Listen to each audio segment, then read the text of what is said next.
100 टंकार चुट्टी कटा 70 टंकार केमती है आसतु देखा कखार सहित आपण मैंने खेली ना। गुड मॉर्निंग सांग मैंने जय जगन्नाथ वेलकम करुच्ची संडे मिनी ब्लॉग को सकाल सकाल उठिक ब्रश करके गाधेकी रेडी हो गली पूरा पूजा करने ओं नमः भगवते वासुदेवाय ओं नमः शिवाय ओं नमः शिवाय ओं नमः शिवाय।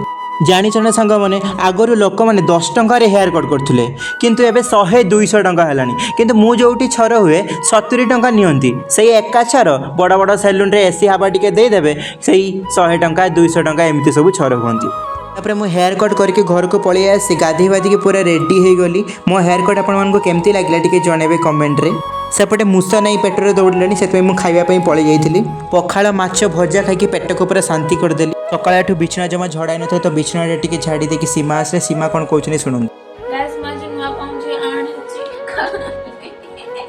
मु सईकी उठिक आपण सहित कथा होची हाँ नाई सेपटे कखारू मंजा काकुड़ी पटल सब नहीं पलि आसानी मुझे बाहुबली भलिया कखारूटा को धरिकी घर को लेकिन पलि आसिले।